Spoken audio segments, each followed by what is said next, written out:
प्रवासी राजस्थानियों के वोट पर बीजेपी की नजर है। प्रवासी प्रकोष्ठ के लिए एक विशेष अभियान चलाया जाएगा। अब देखिए ये अभियान क्या है। बीजेपी मुख्यालय में एक बैठक का आयोजन किया गया था और नेता प्रतिपक्ष राजेंद्र राठौड़ की अध्यक्षता में बैठक हुई और इस बैठक में प्रवासी राजस्थानियों को साधने की रणनीति पर चर्चा की गई है। वहीं पर प्रकोष्ठ के पदाधिकारी इस बैठक में शामिल हुए। अब देखिए बीजेपी कोई कसर नहीं छोड़ रही है मिशन वसुंधरा को लेकर, जिसको देखिए अब प्रवासी राजस्थानियों के वोटों पर बीजेपी की नजर है। क्योंकि अब देखिए बीजेपी हर एक वर्ग को साधने की कोशिश कर रही है। उसके अलावा किस प्रकार से राजस्थानियों पर भी पूर्ण रूप से नजरें बनी हुई हैं, क्योंकि इनका भी अपना एक अलग महत्व है राजस्थान की राजनीति में सत्ता बनाने में। तो वहीं पर बीजेपी मुख्यालय में इसी को लेकर बैठक हुई और इस बैठक का आयोजन किया गया और इस बैठक के आयोजन के तहत एक स्पेशल अभियान बीजेपी चलाने वाली है,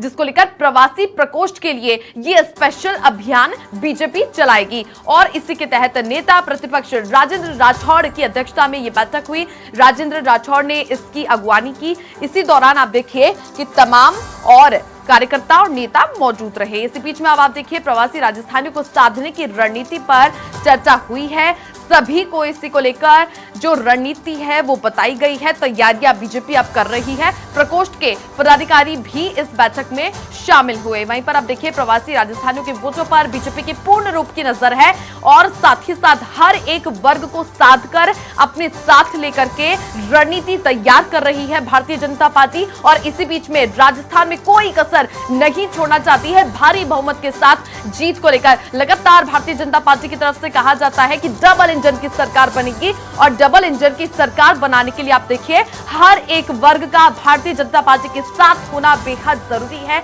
हर एक के मतदान का वोट का 100% महत्वपूर्ण है। इसी को लेकर बीजेपी मुख्यालय में बैठक चलाई गई, इसका आयोजन किया गया और प्रवासी राजस्थानियों को साधने की रणनीति पर इस बैठक में चर्चा हुई।